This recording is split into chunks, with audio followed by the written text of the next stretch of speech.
Millionaire is sentenced to pay 982 mitters to a pregnant waitress until a 7-year-old poor girl reveals the shocking truth, leaving everyone stunned.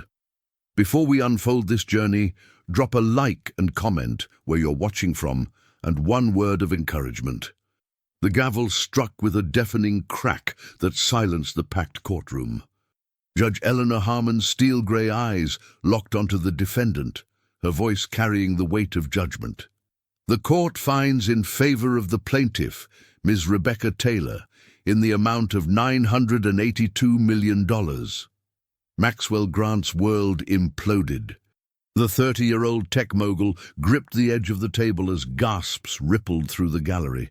His attorney, James Wilson, immediately leaned in, whispering urgently, but Maxwell couldn't hear anything over the roaring in his ears. Across the aisle, Rebecca, her pregnancy now showing at 5 months, dabbed tears from her eyes as her legal team exchanged triumphant glances. The 28-year-old former waitress who'd served him countless times at Rosie's Diner now stood to receive nearly $1 billion of his fortune. "This can't be happening," Maxwell muttered, his voice trembling. "I never touched her. I barely knew her beyond my regular breakfast order." James gripped his shoulder. "We'll appeal, Max. This isn't over." But the headlines were already writing themselves. Tech billionaire ordered to pay massive settlement to pregnant waitress. As the courtroom began to clear, Maxwell noticed a small figure in the back row, a thin girl with untamed brown hair and clothes that had seen better days. She couldn't have been more than 7 years old. Her intense gaze met his briefly before a woman, presumably her mother, ushered her toward the exit. "Who was that?" Maxwell asked. James followed his gaze. "No idea. Listen, we need to discuss our next steps. The press is waiting outside." As they gathered their documents, Maxwell's phone buzzed with a text from an unknown number.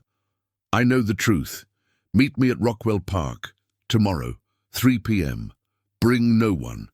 Maxwell stared at the message, heart pounding. Who could possibly know what really happened? And why had they waited until after the verdict? Outside the courthouse, cameras flashed like lightning. Rebecca was already speaking to reporters, her voice breaking with rehearsed emotion. "Justice has been served. No amount of money can undo what he did. But this verdict sends a message that powerful men can't take whatever they want without consequences." Maxwell pushed past the microphones, thrust in his face, ignoring the shouted questions. He had 24 hours until the mysterious meeting. 24 hours before he might learn if there was any hope of salvaging his ruined life. What he couldn't know was that a little girl with nothing to lose was about to change everything. Lily Thompson huddled against her mother on the bus, heading home from the courthouse. At 7 years old, she already understood more about the harshness of life than any child should. "Mama, that man looked so sad," Lily whispered. Sarah Thompson sighed, pulling her daughter closer. "Sometimes grown-up things are complicated, sweetie. But what if they're wrong about him? What if—" "Lily, please," Sarah interrupted, her voice strained. "Remember what we talked about?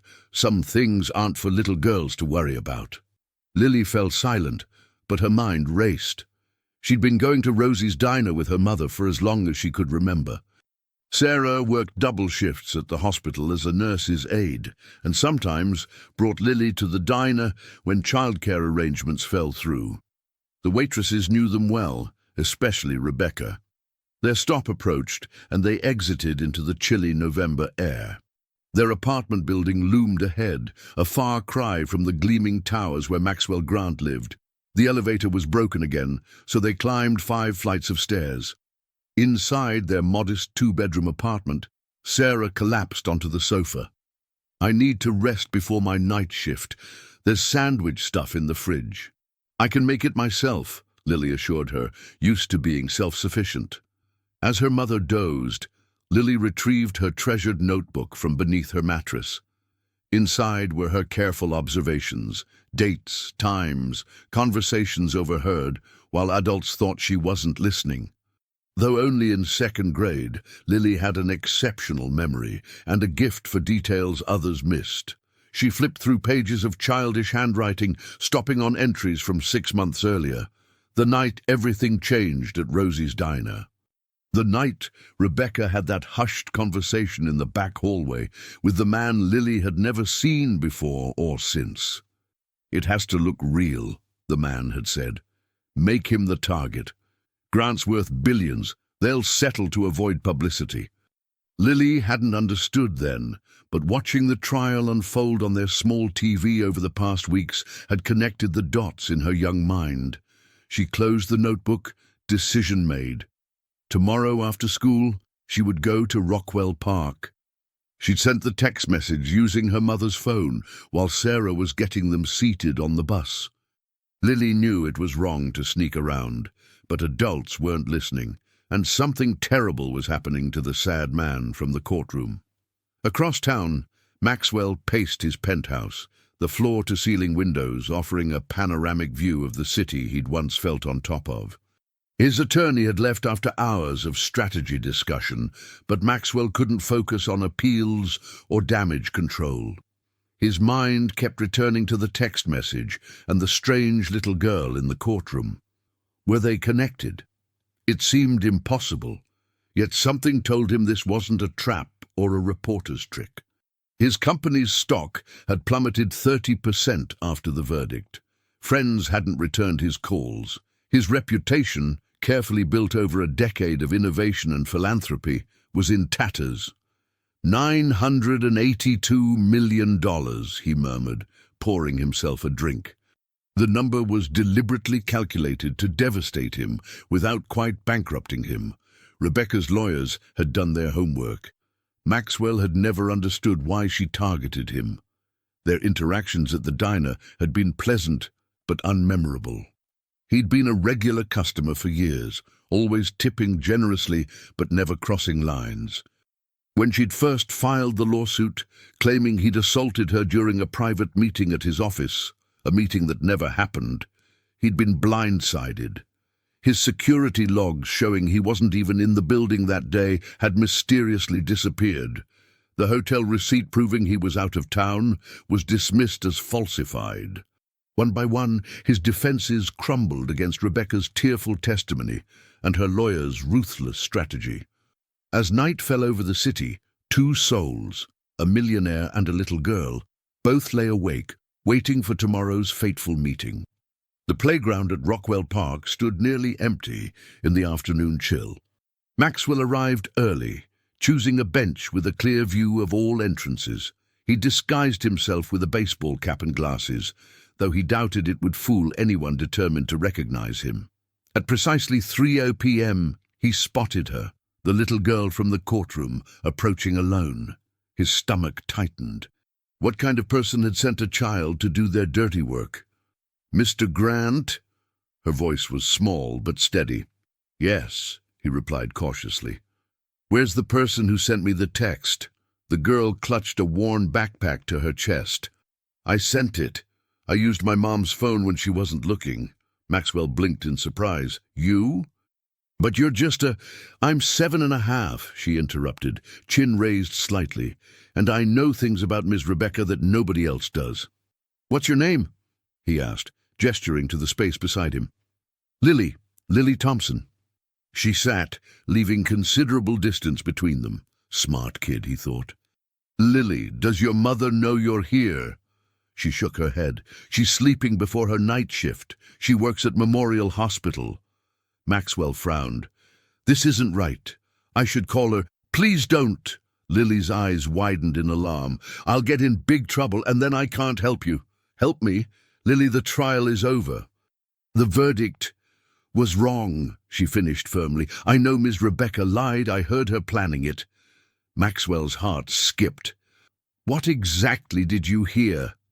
Lily unzipped her backpack and withdrew a small notebook with unicorns on the cover. "I write down things. Mom says I notice too much." She flipped through the pages. It was April 12th. "I was at the diner with Mom. She had to take me because Mrs. Fincher couldn't watch me that day." Maxwell leaned closer as Lily continued. I was coloring in the booth while Mom talked to her friend. I got up to use the bathroom, and I heard Ms. Rebecca in the back hallway with a man. They didn't see me. Her finger traced childish handwriting. He said, "It has to look real. Make him the target. Grant's worth billions. They'll settle to avoid publicity." Maxwell felt lightheaded. "Did you see this man?" Lily nodded. "He had a scar here." She touched her left eyebrow, and a gold watch that was too big for his wrist. The description hit Maxwell like a physical blow. Edward Vance. "Who's that?" Lily asked. "My former business partner. I forced him out last year when I discovered he was embezzling funds." Maxwell's mind raced. This was revenge. He used Rebecca to destroy me. "There's more," Lily said, turning a page. 2 weeks later, I saw Ms. Rebecca meeting the same man at the playground near the diner. She said the plan was working and showed him papers. He gave her an envelope. I think it had money. "Lily, this is—" Maxwell struggled for words. "This could change everything. But why are you helping me? You don't even know me." She closed her notebook. "My dad left when I was little. Before he did, he told my mom terrible lies that made everyone stop talking to her. It took a long time for people to learn the truth." Her eyes, wise beyond their years, met his. "I don't like liars." Maxwell felt a rush of emotion for this strange, brave child. "Lily, your information is incredibly valuable, but we need to do this properly. I need to talk to your mother and my lawyer. But what if no one believes me? I'm just a kid." "I believe you," Maxwell said firmly, "and we'll make them listen." As they talked, neither noticed the figure watching from behind a cluster of trees, phone raised to capture their meeting. By nightfall, the photo was everywhere. Disgraced billionaire meets child in secluded park. The narrative was spinning again, but this time Maxwell feared it might destroy his last chance at redemption and put a brave little girl in the crosshairs. Sarah Thompson's hands shook as she stared at the morning newspaper. Her daughter's face was partially blurred, but unmistakable to a mother's eyes. The headlines screamed accusations that made her sick with fear. "Lily!" she called, voice cracking. "Come here right now!" Lily emerged from her bedroom, freezing when she saw the paper. "Mama, I can explain. Do you have any idea what you've done?" Sarah's voice trembled with anger and terror. "This man was just ordered to pay nearly $1 billion for assaulting a woman, and you snuck out to meet him alone." "He didn't do it, Mom. Rebecca lied about everything. I heard her—" "Enough!" Sarah grabbed her phone. "I'm calling the police." "Please don't." Lily lunged for the phone. "Just listen to me. I have proof in my notebook." A sharp knock at the door silenced them both. Sarah approached cautiously, peering through the peephole. Her breath caught. "Mrs. Thompson," called a woman's voice. "I'm Diana Foster, Mr. Grant's attorney. We need to speak with you urgently." Sarah turned to Lily, whispering fiercely, "Did you tell them where we live?" Lily shook her head, eyes wide. The knocking came again. "Mrs. Thompson, please. This concerns your daughter's safety. Rebecca Taylor's legal team is preparing a narrative that could put you both at risk." Sarah hesitated, then opened the door a crack, chain still engaged. Outside stood an elegant woman in a tailored suit, flanked by a stern-looking man. "This is Roger Kemp, our security consultant," Diana explained. "May we come in? Time is critical." Against her better judgment, Sarah let them enter. The small apartment felt even smaller, with these polished professionals standing in her living room. Diana spoke directly. "Mrs. Thompson, your daughter approached Mr. Grant yesterday with information that could prove his innocence. Now someone has deliberately photographed that meeting to spin it as something sinister. I told Mr. Grant about the man with the scar," Lily interjected. "The one who told Rebecca to lie about him." Sarah stared at her daughter. "What are you talking about?" Diana knelt to Lily's level. "Would you show your mother what you showed Mr. Grant?" Lily retrieved her notebook, flipping to the crucial pages. As Sarah read her daughter's careful observations, her face paled. "Lily, why didn't you tell me this before?" I tried. You said grown-up things weren't for me to worry about. Sarah sank onto the sofa, the implications hitting her. Oh, God, if this is true. It is, Diana affirmed. We've already identified Edward Vance from your daughter's description. He has motive, opportunity, and the financial resources to orchestrate this scheme, but we need Lily's testimony. Absolutely not, Sarah snapped. She's 7 years old. I won't have her dragged into court. Mom, I have to, Lily protested. It's not fair what they're doing to Mr. Grant, Diana intervened smoothly. Mrs. Thompson, I understand your concerns, but there are ways to protect Lily while still allowing her testimony. Judge Harmon could interview her privately in chambers with child advocacy present. And what about the press? They'll crucify her, crucify us both. Ah, that's why we're here, Roger spoke for the first time. We need to move you to a secure location immediately. Rebecca's team knows Lily is a threat to their narrative. They'll do whatever it takes to discredit or silence her. As if on cue, Sarah's phone rang, her hospital supervisor. With trembling fingers, she answered, listening in growing horror. What is it? Diana asked when she hung up. I've been suspended pending investigation, Sarah whispered. Someone sent the hospital administration evidence that I've been selling prescription medications. It's completely fabricated, but they're moving fast, Roger observed grimly. Pack what you need for a few days, Diana instructed. Our car is waiting downstairs with 2 security personnel. We'll file an emergency motion for Judge Harmon to reopen the case based on new evidence. As Sarah moved numbly to follow instructions, Lily approached Diana. Ms. Foster, will Mr. Grant be okay? The news said terrible things about him meeting me. Diana's professional demeanor softened slightly. Mr. Grant is fighting back, Lily. Thanks to you, we finally have something to fight with. Across town, Maxwell faced his own battle. The photo had triggered a new wave of outrage. His few remaining defenders had fallen silent. Even James had questioned the wisdom of meeting Lily alone, but Maxwell refused to back down. For the first time since this nightmare began, he had something Rebecca's team didn't expect. The truth, witnessed by a child with nothing to gain and everything to lose by coming forward. As Sarah and Lily were escorted from their apartment building through a service entrance to avoid lurking reporters, Maxwell prepared for the legal fight of his life, a fight that would now include protecting a brave little girl who'd risked everything to do what was right. 3 days later, Judge Eleanor Harmon's private chambers felt impossibly large to Lily. She sat in an oversized leather chair, her feet dangling inches above the carpet, clutching her unicorn notebook like a shield. "Are you comfortable, Lily?" Judge Harmon asked. Her severe courtroom demeanor softened considerably. Lily nodded, though comfort was the furthest thing from her mind.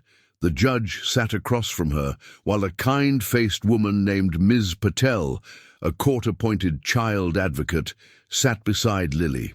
In the corner, a court reporter typed silently.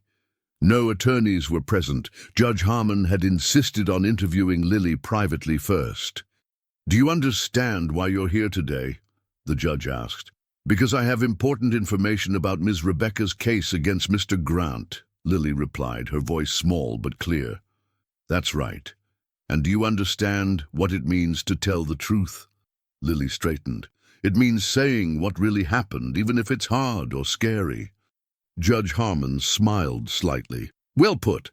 Now I'd like you to tell me everything you remember about what you heard at Rosie's diner." Taking a deep breath, Lily opened her notebook and began recounting her observations. She described the overheard conversation between Rebecca and Edward Vance, the subsequent playground meeting, and other details she'd noticed in the months following, like Rebecca suddenly having expensive new jewelry and taking days off for mysterious appointments. Judge Harmon listened intently, occasionally asking clarifying questions. When Lily finished, the judge studied her for a long moment. Lily, has anyone told you what to say today? Mr. Grant or his lawyers, perhaps? No, ma'am. Mom wouldn't even let them talk to me about the case. She said it was important I only tell what I remember myself. And why did you decide to contact Mr. Grant after the verdict? Lily fidgeted. Because it wasn't fair. When the news said he had to pay all that money, his face looked like my mom's did when people believed my dad's lies about her. She looked directly at the judge. Adults don't always listen to kids, but we see things too. After the interview, Judge Harmon called the attorneys for both sides to her chambers. Maxwell and Rebecca waited tensely in separate conference rooms. James Wilson entered first, followed by Diana Foster. Rebecca's legal team, led by the formidable Margaret Chen, arrived moments later. I've interviewed the Thompson child, Judge Harmon began without preamble. Her testimony is compelling, detailed, and consistent.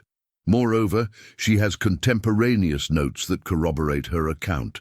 Margaret Chen scoffed. Your Honor, surely you're not considering reopening a decided case based on the scribblings of a 7-year-old. Watch yourself, Counselor, Judge Harmon warned. I find the child credible. Furthermore, her description of Edward Vance is detailed enough to warrant investigation. Even if this child did overhear something, it proves nothing about my client, Chen insisted. Children misinterpret conversations constantly. Diana Foster intervened. Your Honor, we've submitted an emergency motion with additional evidence. Phone records show 17 calls between Rebecca Taylor and Edward Vance in the months preceding her lawsuit. Mr. Vance purchased a new vehicle for cash 3 days after the lawsuit was filed.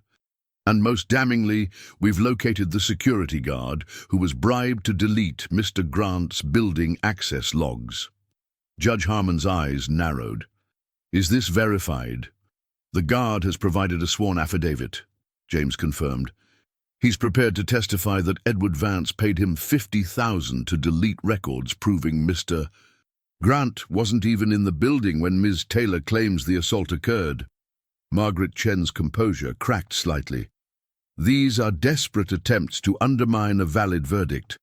If Your Honor entertains this motion, we'll appeal immediately. That is your right, Judge Harmon replied coolly.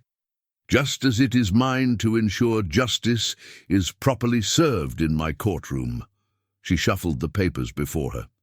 I'm reopening this case for an emergency evidentiary hearing tomorrow morning. Ms. Chen, I suggest you confer with your client about the penalties for perjury. As the attorneys filed out, Maxwell received the news with cautious optimism. The tide was turning, but Rebecca had powerful allies and Edward Vance remained at large. In a hotel room across town, guarded by security personnel, Sarah held Lily close. You were so brave today, she whispered. Is it over now? Lily asked. Sarah kissed her daughter's forehead. Not yet, sweetheart, but thanks to you, the truth has a fighting chance. Neither of them could know that at that very moment, Edward Vance was making a desperate phone call to Rebecca Taylor. A call that would be intercepted by federal authorities who had just joined the rapidly expanding investigation. The final confrontation was approaching, and all paths were leading to Judge Harmon's courtroom. The courtroom buzzed with tension as spectators filled every seat. News of the reopened case had spread like wildfire, drawing even more media attention than the original trial. Maxwell sat at the defense table, a strange sense of calm, replacing the desperation he'd felt just days earlier. Beside him, James and Diana reviewed documents with quiet confidence. The doors opened, and Rebecca entered with her legal team.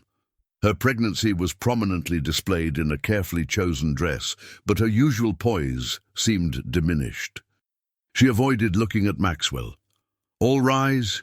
The bailiff's voice cut through the murmurs as Judge Harmon entered.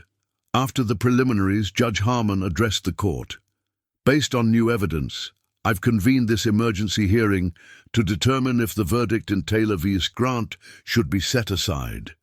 We will hear testimony from several witnesses, beginning with Edward Vance, if he can be located. Margaret Chen rose quickly. Your Honor, Mr. Vance has no relevant testimony to offer in this matter. My client barely knows the man. That's interesting, Judge Harmon replied, because federal agents took Mr. Vance into custody at the Canadian border early this morning. He's being transported here as we speak. A gasp rippled through the gallery. Rebecca visibly paled.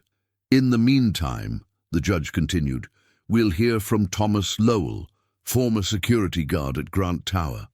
A nervous-looking man in his 40s approached the witness stand. After being sworn in, he confirmed what his affidavit had stated, that Edward Vance had paid him to delete security logs showing Maxwell wasn't present when Rebecca claimed he assaulted her. "And why are you coming forward now?" James asked during questioning. "I saw the news about the little girl," Thomas replied. "My own daughter is about her age. I couldn't let her be the only one telling the truth when I knew better." Rebecca's attorneys tried to discredit him, suggesting he was being paid by Maxwell, but Thomas's testimony remained consistent. Next came financial experts who traced suspicious payments from offshore accounts linked to Edward Vance into Rebecca's recently opened accounts. As the evidence mounted, Rebecca began whispering urgently to Margaret Chen, who looked increasingly concerned. By mid-afternoon, Edward Vance arrived in custody. The once polished businessman now looked disheveled and afraid. The distinctive scar on his left eyebrow, exactly as Lily had described, was clearly visible. Under oath and facing federal charges for attempting to flee the country, Vance crumbled. He admitted orchestrating the scheme to destroy Maxwell after being forced out of their company for embezzlement. He'd met Rebecca at Rosie's diner by chance and recognized her financial desperation as an opportunity. "Grant humiliated me," Vance testified bitterly. "I wanted him to lose everything, his company, his reputation, his future." And Ms. Taylor was a willing participant?" Diana asked. "She needed money. I promised her $2 million after the settlement, plus expenses during the lawsuit. The pregnancy was her idea, said it would make her more sympathetic to the jury." Rebecca shot to her feet. "You promised me $10 million. We had a deal." The courtroom erupted in chaos as Margaret Chen tried desperately to silence her client. Judge Harmon banged her gavel repeatedly. "Ms. Taylor, you are effectively confessing to fraud in my courtroom," the judge warned when order was restored. Rebecca's face contorted with rage and desperation. "You don't understand. I have debts, medical bills. My sister's treatment costs thousands every month. I tried getting help from Grant, legitimately first. I wrote letters explaining my situation, asking for investment in my business idea. He never even responded."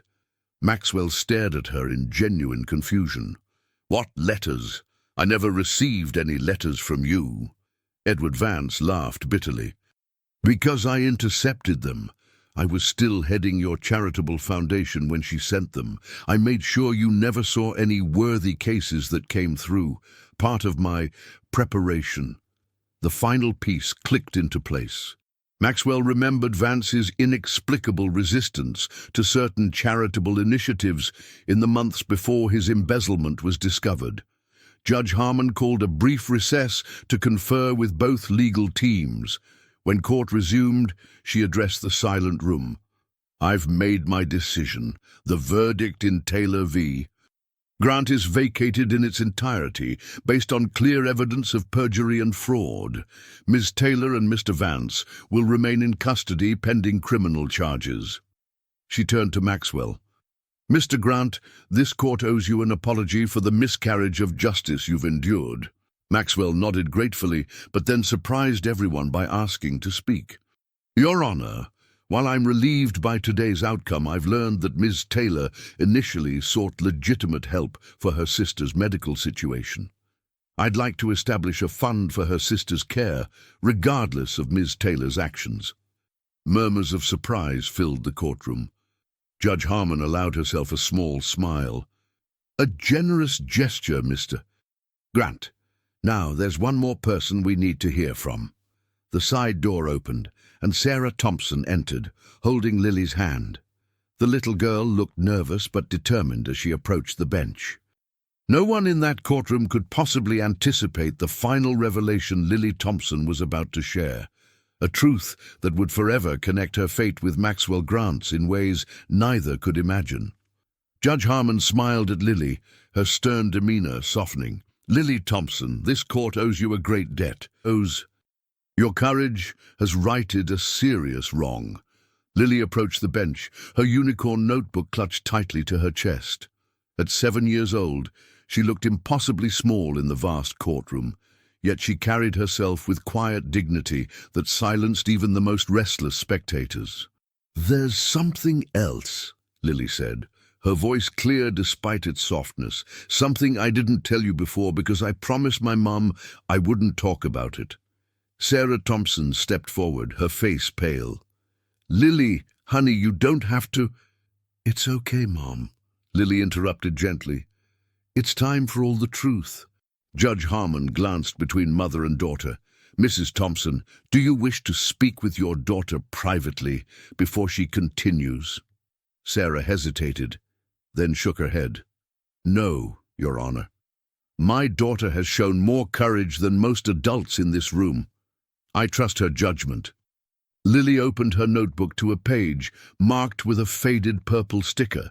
"When I was littler, about 4, my mum and I used to go to a different restaurant called Blue Harbor. Mr. Grant came there too." She looked directly at Maxwell. "You always ordered the same thing, blueberry pancakes with extra syrup on the side." Maxwell's brow furrowed in confusion. He did remember Blue Harbor, a waterfront cafe he'd frequented years ago before it closed, but he couldn't recall ever noticing Lily or her mother. "You used to give big tips," Lily continued, "and you talked to everyone nice even when you were on important phone calls. One day, you were there when a man at another table started yelling at his girlfriend. He grabbed her arm really hard." Recognition flickered across Maxwell's face. "I remember that. I intervened and asked the man to leave." Lily nodded. "He got really mad at you. When you walked him outside, he tried to hit you." "That's right," Maxwell said slowly. "Security came and they called the police. I never knew what happened to the woman." "Her name was Eliza." Sarah spoke up, her voice trembling. "She was my sister." A hushed murmur spread through the courtroom. Judge Harmon raised her hand for silence. "Eliza was too scared to press charges," Sarah continued, "but that day gave her the courage to leave him. Mr. Grant, you paid for her cab and gave her your business card. You told her if she ever needed help, she should contact you." Maxwell remembered now, the frightened young woman with haunted eyes, so similar to Sarah's. 3 years ago, Eliza got sick," Sarah's voice cracked. "Cancer, stage 4 by the time they caught it. She remembered your kindness and wrote to you, hoping your company's foundation might help with the experimental treatment insurance wouldn't cover." "The letters Rebecca mentioned," Maxwell realized, "the ones Vance intercepted." When we never heard back," Sarah continued, "Eliza declined rapidly. She's still fighting, but—" She couldn't finish. Lily picked up the thread. "That's why we started going to Rosie's Diner. Mom took a second job there as a dishwasher on weekends. That's how we met Ms. Rebecca." The pieces aligned in Maxwell's mind with sickening clarity. Sarah had mentioned Rebecca's scheme to her sister, hoping for advice or support. Instead, Eliza's desperate situation had given Rebecca and Vance the perfect leverage to ensure Sarah's silence. "They threatened to cut off Eliza's remaining treatment options if you spoke out, didn't they?" Maxwell asked softly. Sarah nodded, tears streaming down her face. "Rebecca knew people at the care facility. She said she'd make sure Eliza was accidentally neglected if I interfered." Her voice hardened. "But I never imagined she'd drag Lily into this." Judge Harmon's expression was thunderous. "Ms. Chen, did you have knowledge of these threats against a terminal patient?" Rebecca's attorney appeared genuinely shocked. "Absolutely not, Your Honor. I was aware of Ms. Taylor's concern for her sister's medical situation, but nothing about threats or coercion." And from the defendant's table, Rebecca sat stone-faced, her previous mask of victimhood discarded now that it served no purpose.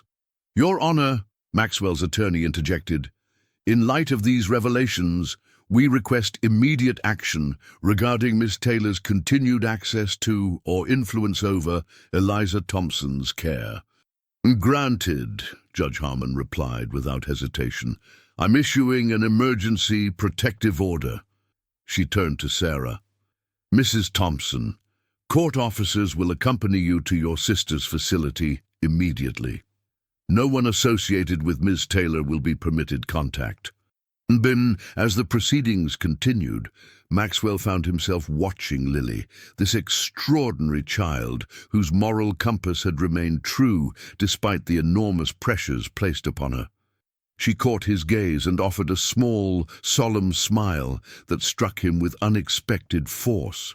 In that moment, surrounded by the machinery of justice finally turning in the right direction, Maxwell made a silent promise. Not just to help Eliza Thompson, but to ensure that Lily and Sarah never again had to choose between truth and survival. What none of them realized was that across town, Rebecca's silent partner, a figure even Edward Vance feared, was already planning countermeasures that would test them all in ways they couldn't imagine. 3 weeks after the dramatic courtroom revelation, Maxwell stood at the window of his penthouse, watching snowflakes drift past the glass. December had arrived with unexpected gentleness, as though the world were cushioning itself after the storm of events. His phone buzzed with a text from Diana. "Treatment transfer complete. Eliza now at Memorial Institute. Doctors optimistic." Maxwell smiled. Getting Eliza Thompson into the country's premier cancer treatment center had required pulling every string he possessed. But the preliminary results were promising. The experimental immunotherapy that Eliza had sought 3 years ago was now showing remarkable efficacy for her specific cancer variant. His doorbell rang, an unexpected sound as visitors required security clearance from the lobby. Maxwell checked the monitor and was surprised to see Sarah Thompson standing in his hallway, looking simultaneously determined and uncomfortable. "Mrs. Thompson," he greeted her, opening the door. "Is everything all right? How's Eliza?" "Responding well," Sarah replied, her exhaustion evident despite her smile. "The doctors are cautiously optimistic, but that's not why I'm here." She hesitated. "May I come in?" Maxwell ushered her inside, noting how her eyes widened at the panoramic views. "I won't take much of your time," Sarah said, declining his offer of refreshment. "I came to tell you personally that Rebecca Taylor has offered me a deal." Maxwell tensed. "What kind of deal?" "Her attorneys contacted me this morning. She's willing to provide testimony against the person who initially financed her lawsuit, someone apparently even more powerful than Edward Vance, in exchange for leniency." "And what does this have to do with you?" Maxwell asked carefully. Sarah met his gaze directly. "She says this person has threatened Lily, that if I don't convince you to drop your countersuit against Rebecca, they'll make sure my daughter never testifies at the criminal trial." The temperature in the room seemed to drop several degrees. "Have you spoken to the authorities?"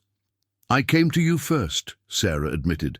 "The detective assigned to our protection detail is outside, but I needed to see your face when I told you." Maxwell understood. After everything Sarah had endured, trust didn't come easily. "I'll call James immediately," he said, reaching for his phone. "We need to—" "There's more," Sarah interrupted. "Rebecca claims this person has evidence that you engaged in tax fraud 5 years ago. She says they'll release it if you proceed with the criminal case." Maxwell froze. 5 years ago, during a particularly chaotic expansion phase, there had indeed been accounting irregularities at his company. Nothing illegal, but in the hands of a skilled manipulator, the documentation could be twisted to appear damning. "It's blackmail," he said finally. "Yes," Sarah agreed, "and I need to know if there's any truth to her claims." Maxwell appreciated her directness. There were some compliance issues during a company merger. Everything was disclosed and rectified with the IRS, but the original paperwork, taken out of context, could be problematic. Sarah nodded, having expected as much. So we're both vulnerable. But not helpless, Maxwell countered. Rebecca wouldn't offer this deal unless she's desperate. Whoever's pulling the strings must be worried. Before Sarah could respond, her phone rang. The color drained from her face as she answered, listening silently before hanging up. "That was the school," she whispered. "Lily's gone. She never arrived for afternoon classes after lunch." Maxwell was already moving, grabbing his coat and signaling his security team through the apartment's integrated system. The protection detail was watching the school perimeter, Sarah said, her voice eerily calm, the stillness of absolute terror. They didn't see anyone unusual enter or leave. Within minutes, they were in Maxwell's private elevator, accompanied by his head of security, a former federal agent named Daniel Rivera. The elevator doors opened directly into the building's secure garage, where a black SUV waited. "I've alerted my contacts at the FBI," Daniel reported as they sped toward the school. "They're treating this as a priority kidnapping. Every camera within 10 blocks of the school is being reviewed." Sarah sat rigidly beside Maxwell, her hands clenched in her lap. "This is my fault. I should have kept her home." "No," Maxwell said firmly. "We can't live in fear. We'll find her." What he didn't say was that kidnapping changed everything. Rebecca had mentioned threats, but escalating to abduction meant someone was truly desperate, and desperate people made mistakes. As they pulled up to the school, Maxwell's phone chimed with an encrypted message from an unknown number. "Abandoned warehouse, Pier 17. Come alone, or she dies. You have 1 hour." He showed it to Daniel, who immediately began coordinating with his team and the authorities. Sarah read it over his shoulder, her face hardening with resolve. "I'm coming with you," she stated. "Absolutely not," Maxwell and Daniel said simultaneously. Sarah's eyes flashed. "She is my daughter. I will not sit in a car while she's in danger." Before they could argue further, a text message arrived on Sarah's phone. A photo of Lily, pale but unharmed, holding today's newspaper. The message below simply read, "Tick-tock." The warehouse loomed against the grey December sky, its windows broken and dark, like missing teeth in a grimacing face. Gulls wheeled overhead, their cries echoing across the deserted pier. Despite Daniel's vehement objections, Maxwell approached alone, following the instructions precisely. Sarah remained in the SUV 2 blocks away, surrounded by plainclothes officers posing as dock workers. An FBI tactical team was positioned out of sight, awaiting Maxwell's signal through the microphone concealed under his collar. "Remember," Daniel had instructed, "your only job is to verify Lily's safety and identify who's holding her. Do not attempt to negotiate or intervene. Once we confirm her location, we move in." The warehouse door creaked as Maxwell pushed it open. The vast interior was shadowed and cold, metal beams crisscrossing the ceiling like a skeletal ribcage. His footsteps echoed on the concrete floor. "I'm here," he called out, his breath visible in the chilled air. Movement flickered in the far corner. A figure emerged from behind a stack of abandoned crates, elegantly dressed, silver-haired, and instantly recognizable. "Senator William Hargrove," Maxwell said, unable to mask his shock. The 62-year-old politician smiled thinly. "Mr. Grant." Prompt as always, the connection crashed into place in Maxwell's mind. Hargrove sat on the Senate Finance Committee, the same committee that had recently launched an investigation into tech company regulations that would directly impact Maxwell's business. "Where's Lily?" Maxwell demanded. Hargrove gestured casually toward a small office at the back of the warehouse. Through its grimy window, Maxwell could see Lily sitting at a desk, apparently unharmed. A large man in a dark suit stood guard beside her. "She's been quite cooperative," Hargrove remarked. "Intelligent child, understands the gravity of her situation." And let her go, Maxwell said evenly. This is between us. Is it? Hargrove's eyebrows rose. I'd say it involves quite a few people now. Rebecca Taylor, Edward Vance, and of course the poor Thompson family caught in the crossfire of your vendetta against me. My vendetta? Maxwell nearly laughed at the absurdity. I barely know you, Senator. But you know my legislation, Hargrove countered, the Techno-Monopoly Prevention Act that would break up companies exactly like yours, the act you've spent millions lobbying against. Understanding dawned. This was never about personal revenge. You wanted to discredit me before the committee hearings next month. Destroy my reputation, so my testimony against your bill would be worthless. Politics requires strategy, Mr. Grant. Your company's influence has become problematic for certain interests I represent. So you worked with Vance to orchestrate a billion-dollar fraud, Maxwell stated flatly, using Rebecca Taylor as your puppet. Hargrove shrugged. Edward approached me with an interesting proposition. I simply provided resources and protection. Unfortunately, your little truth-teller complicated matters. Through his concealed microphone, Maxwell knew the FBI was recording every word. He needed to keep Hargrove talking. And now, he asked, kidnapping is a serious escalation, Senator, not very strategic. A regrettable necessity, Hargrove replied. The girl will be released unharmed once you've signed a few documents. A statement withdrawing your opposition to my bill, a transfer of funds to certain offshore accounts, and your resignation as CEO citing personal issues. The original verdict against you will remain vacated. I'm not unreasonable. Maxwell stepped closer to the office window, needing visual confirmation of Lily's condition. She sat perfectly still, her expression unnervingly calm. When she saw Maxwell, something flickered in her eyes, not fear, but determination. That's when he noticed her hands beneath the desk, moving in a pattern, 3 fingers, then 4, then 1, repeating, 3, 10, 4, 1. I need proof she's unharmed, Maxwell said loudly, buying time as he deciphered Lily's message, 3 to 4, 1. The pattern nagged at his memory, then it clicked. The warehouse pillars were numbered. She was telling him her escape route. By all means, Hargrove gestured to the guard, who opened the office door and brought Lily out. Mr. Grant, Lily said formally, her voice steady. I'm okay. Maxwell nodded, silently commending her composure. It's going to be all right, Lily. Touching, Hargrove commented dryly. Now the documents. He was interrupted by the sudden wail of a distant siren. The guard tensed, hand moving inside his jacket. Routine harbor patrol, Maxwell said quickly. They pass by every hour. But Hargrove's expression had sharpened with suspicion. Your phone, Mr. Grant. Now. As Maxwell reached slowly into his pocket, Lily's gaze darted to pillar 3, then 4, then 1.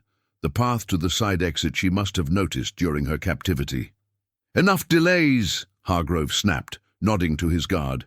Bring the papers. The moment the guard turned toward the office, Maxwell gave the signal phrase, This ends now.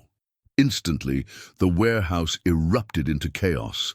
The FBI tactical team breached through multiple entrances simultaneously. Maxwell lunged forward, grabbing Lily and pulling her toward the escape route she'd identified. Gunfire erupted behind them. Hargrove's guard had drawn his weapon. Maxwell shielded Lily with his body as they zigzagged between the numbered pillars, debris and dust raining down as bullets struck metal and concrete around them. They burst through the side door into blinding daylight and directly into Sarah's arms. She had disobeyed orders and positioned herself at the exit. Lily had somehow communicated to her as well. Within minutes, the shooting stopped. Senator Hargrove and his guard were in custody. As medics checked Lily for injuries, the child looked up at Maxwell with eyes too wise for her years. I counted the pillars when they brought me in, she explained simply. I knew someone would come. That unshakable faith in justice, in rescue, in the fundamental decency of others despite all evidence to the contrary. left Maxwell speechless. Later, as federal agents processed the scene, Maxwell watched Sarah holding Lily close, whispering fiercely into her daughter's hair, and felt something shift irrevocably in his understanding of true wealth and poverty. Is this really necessary? Maxwell adjusted his tie nervously as the makeup artist applied a final touch of powder to his forehead. Absolutely, Diana confirmed, reviewing her notes. The Senate Ethics Committee specifically requested your in-person testimony.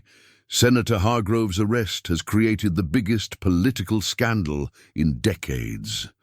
Today, it was early February, 2 months after the warehouse confrontation.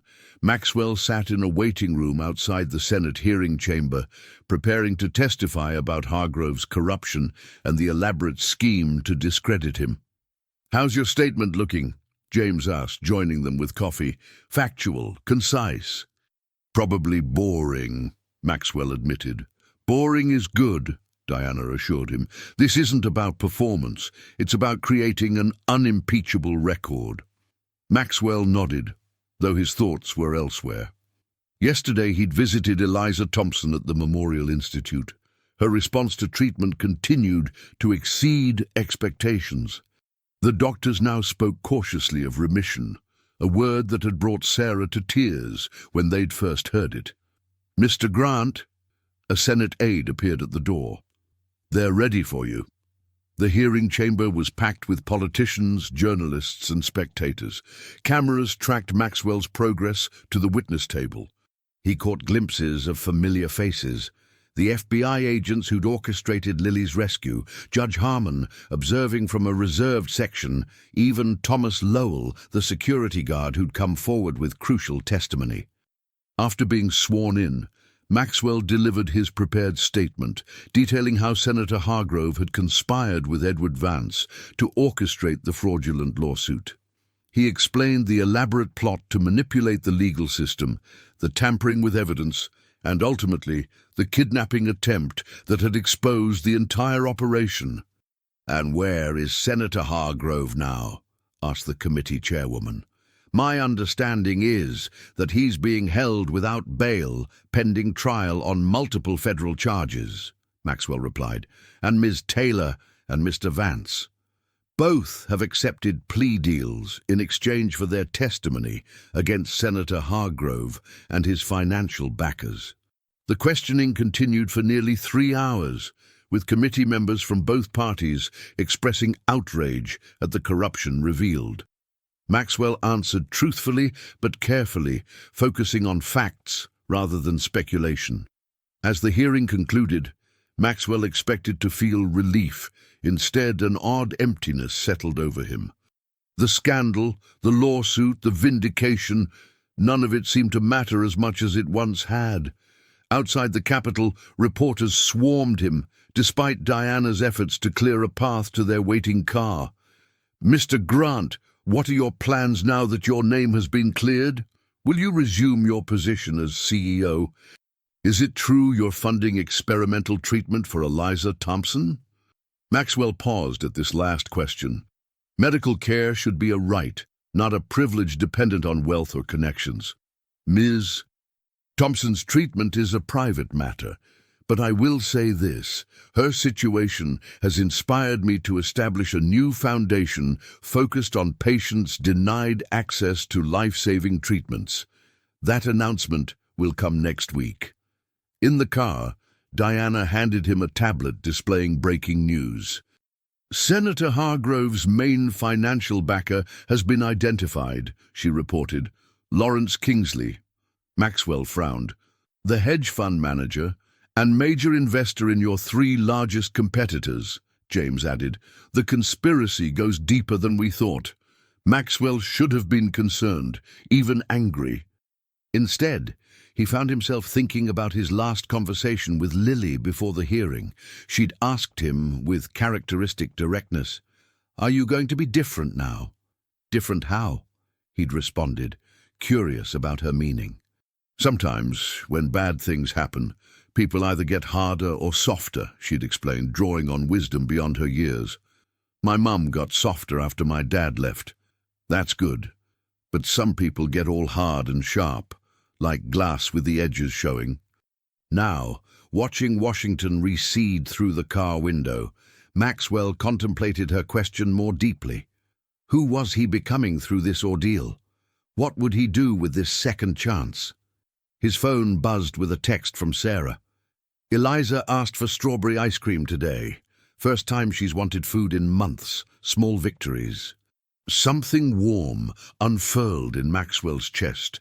Not triumph over his enemies or vindication in the public eye, but simple human connection.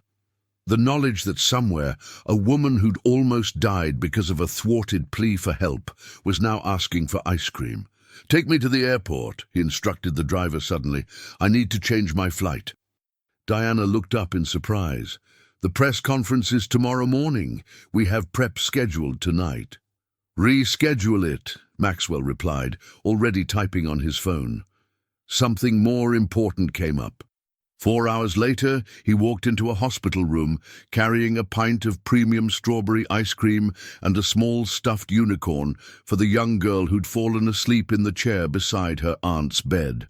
Sarah looked up in surprise, her face showing the wear of weeks spent balancing hospital vigils with work and parenting.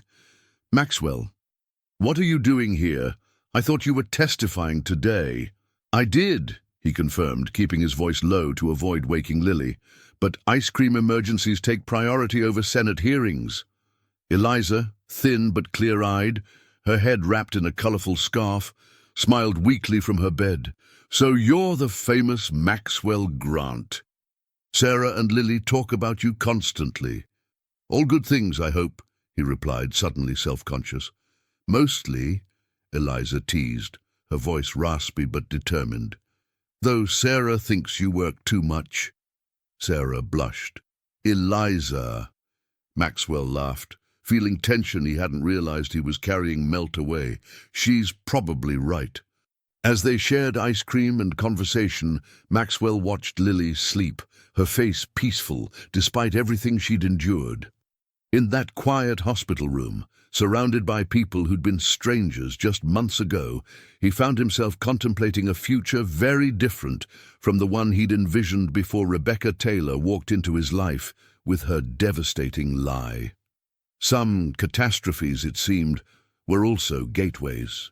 Spring arrived with unexpected gentleness, coaxing cherry blossoms along the hospital pathways where Eliza Thompson took her daily walks. 4 months into her treatment, her doctors used words like remarkable and unprecedented to describe her progress. Maxwell had just finished a board meeting where he'd officially announced his decision to step down as CEO to focus on the newly established Grant Access Foundation, which would help patients navigate the complex world of experimental treatments and clinical trials. As he walked through the hospital garden, he spotted Sarah sitting alone on a bench, watching Eliza and Lily feeding ducks at a small pond. Sunlight filtered through new leaves, dappling her face with shifting patterns. "Mind if I join you?" he asked. Sarah looked up, smiling. In the months since the trial, the perpetual worry line between her brows had softened. "Please do. Eliza's showing off her new stamina. 20 minutes standing and she's not even winded." Maxwell sat beside her, maintaining a respectful distance. Their relationship had evolved into something he couldn't quite define. Not quite friendship, not quite professional, but marked by a deep mutual respect, born of shared trauma and purpose. "The Foundation's first advisory board meeting is next week," he said. "I was hoping you might consider joining us. Your perspective as both a healthcare worker and a patient advocate would be invaluable." Sarah turned to him, surprised. "Me? I'm just a nurse's aide." "You're far more than that," Maxwell replied. "You navigated a healthcare system designed to exclude people like your sister. You stood up to powerful forces to protect your daughter. That's exactly the kind of experience we need." Sarah considered this, watching Lily show Eliza how to break bread into smaller pieces for the eager ducks. "I'd need to arrange my shifts." "We'll work around your schedule," Maxwell assured her, "and it's a paid position." Her eyes narrowed slightly. "Is this charity, Maxwell?" He appreciated her directness. It's recognition of expertise. The foundation needs people who understand the system from the inside, not just doctors and researchers, but patients and caregivers too. After a moment, Sarah nodded. I'll think about it. They sat in comfortable silence, watching Lily's animated conversation with her aunt. The child had blossomed in recent months, her natural intelligence finding new outlets through the enrichment programs at her new school. Another change Maxwell had facilitated, though Sarah had insisted on maintaining a scholarship rather than accepting direct payment. She asked me something interesting yesterday, Sarah said suddenly. She wanted to know if you were lonely in your big glass castle in the sky. Maxwell chuckled, though the question struck closer to home than he cared to admit. My penthouse does have a lot of glass. That wasn't really her question, Sarah pointed out gently. I know. Maxwell watched a duck family glide across the pond, the ducklings following their mother in perfect formation. What did you tell her? That she should ask you herself. As if summoned by their conversation, Lily bounded over, her energy seemingly inexhaustible. Mr. Grant, Aunt Eliza walked all the way around the pond without stopping. That's wonderful, Maxwell replied, genuinely pleased. She's getting stronger every day. Lily nodded solemnly. The doctor said her numbers are the best they've ever been. I asked which numbers, and he showed me the charts. Her expression turned thoughtful. Why do you live all alone in your glass castle? Sarah made a small sound, half laugh, half apology. Lily! But Maxwell appreciated the child's forthrightness. It's a fair question. I guess I've been so busy building my company that I never took time to build a family. Lily considered this with characteristic seriousness. That's sad. Everyone needs people. Even ducks have families. Lily, not everyone's life follows the same path, Sarah began, but Maxwell interrupted gently. No, she's right. Ducks are smarter than tech billionaires in some important ways. Lily beamed at this validation. You could start now. You're only 30, and that's not even old. My teacher is 42, and she just got married last month. Maxwell laughed, genuinely amused by Lily's assessment of his relative youth. I'll keep that in mind. Later, as they walked Eliza back to her room, Maxwell found himself contemplating Lily's question more deeply. His penthouse, once a symbol of success, had begun to feel cavernous and empty. The long hours he'd dedicated to his company seemed less meaningful now, measured against the simple joy of watching a child feed ducks or a cancer patient take her first unassisted steps in months. That evening, he declined his driver's offer to take him home, and instead walked the busy city streets, observing couples holding hands, families sharing meals through restaurant windows, friends laughing together on park benches. His phone buzzed with a message from Sarah. Lily wanted me to tell you that our building has empty apartments. If you get tired of the glass castle, her words, not mine. Sorry about that. Maxwell smiled, typing back, Tell her I appreciate the real estate tip. Glass castles do get drafty. 2 days later, he surprised himself by actually touring a modest brownstone in a neighborhood not far from Sarah and Lily's. The realtor seemed perplexed by his interest in a property so different from his usual style, but Maxwell found himself drawn to its warm wooden floors and built-in bookshelves. It needs some updating, the realtor cautioned, gesturing to the older kitchen. It's perfect, Maxwell replied, surprising himself with how right it felt. Sometimes newer isn't better. On the way out, he noticed a for rent sign on the building next door. An idea began to take shape, not fully formed, but persistent. That night, at the hospital's spring fundraiser gala, Maxwell found himself seated beside Sarah, who had reluctantly agreed to attend as Eliza's representative. In a simple black dress borrowed from her sister, she looked elegant but uncomfortable among the wealthy donors. "You're doing great," he assured her after she successfully navigated a conversation with the hospital's chief of oncology. "I feel like an imposter," she confessed. 3 months ago, I was serving these people coffee while they did rounds. And now they're listening to your insights on patient care, Maxwell pointed out. That's not imposture, it's evolution. Sarah smiled, relaxing slightly. Speaking of evolution, Lily mentioned you were house hunting in our neighborhood. Maxwell felt unexpectedly caught out. News travels fast. I was just exploring options. It's a good area, Sarah said neutrally. Great community feel, excellent bakery on the corner. I noticed that, Maxwell replied. I may have bought every kind of pastry they make, for research purposes. Sarah laughed, the sound drawing glances from nearby tables. Thorough research is important for major decisions. Indeed, as the evening progressed, Maxwell found himself telling Sarah about his idea, converting the rental building into subsidized housing for families of long-term patients at Memorial Institute. The current tenant leases would be honored, but as units became available, they would be offered to families like hers, who had uprooted their lives to be near loved ones during extended treatment. You'd live next door to a building full of stressed-out patient families, Sarah asked, surprised. I can think of worse neighbors, Maxwell replied. People who understand what really matters tend to be good community members. As they parted ways that evening, something had shifted subtly between them, a new possibility neither was quite ready to acknowledge, but both had begun to sense. Back in his penthouse, Maxwell stood at the wall of windows, looking out at the glittering city below. For the first time, he could envision a different future taking shape, not defined by corporate acquisitions or technological innovations, but by human connections that had revealed themselves to be far more valuable than he'd ever understood before. Are you nervous? Maxwell asked, straightening his tie in the mirror of the courthouse restroom. Lily, dressed in a new blue dress for the occasion, shook her head confidently. Nope, I just have to tell the truth, right? Exactly right, he confirmed, smiling at her composure.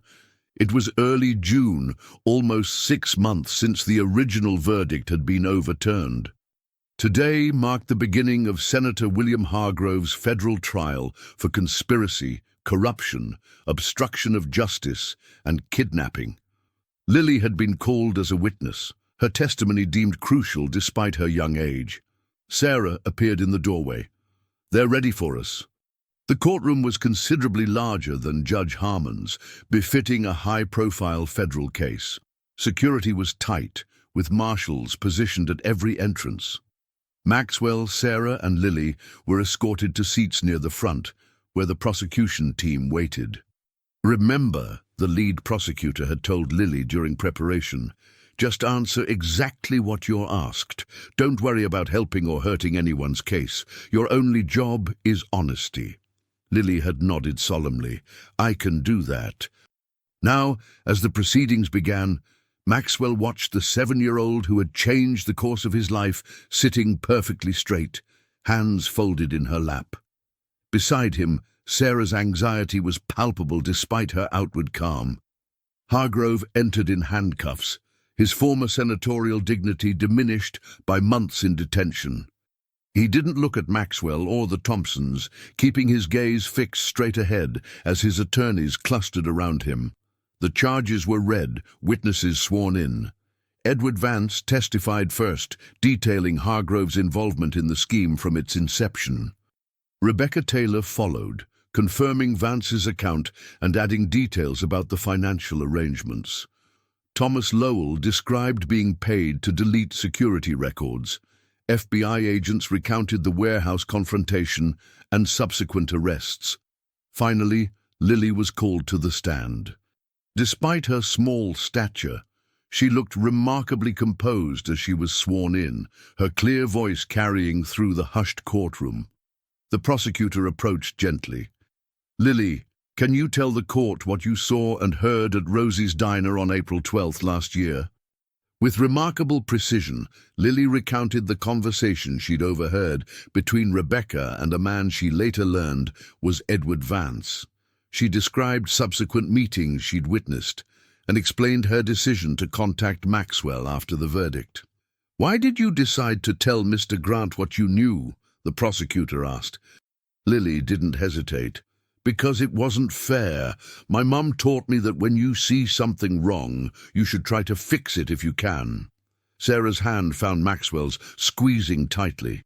He returned the pressure, offering silent support. During cross-examination, Hargrove's attorney attempted to undermine Lily's credibility by questioning her memory and suggesting she had been coached. Lily remained unflappable, answering directly and admitting when she wasn't certain about specific details. "Isn't it possible you misunderstood what you heard?" the defense attorney pressed.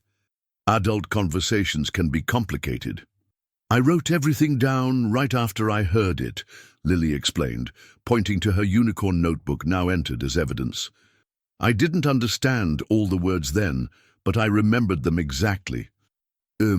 When the defense attorney suggested her mother might have influenced her testimony, Lily shook her head firmly. "My mum didn't even know what I heard until after the trial. She taught me that truth matters more than anything, even when it's scary." After Lily was excused, the prosecution called their final witness, Maxwell himself. As he took the stand, he caught Lily giving him an encouraging thumbs up, the gesture so guileless it nearly broke his composure. Maxwell testified about the original lawsuit, the overturned verdict, and the warehouse confrontation. He detailed Hargrove's direct admissions regarding the scheme's political motivations. "And what has been the impact of these events on your life, Mr. Grant?" the prosecutor asked in closing. Maxwell considered the question carefully. 6 months ago, he might have spoken about reputation damage or financial losses. Now his perspective had fundamentally shifted. "Beyond the obvious legal challenges," he began, "this experience has transformed my understanding of justice, privilege, and community. It showed me that wealth without purpose is meaningless, and that courage often comes from unexpected sources." His gaze drifted to Lily and Sarah.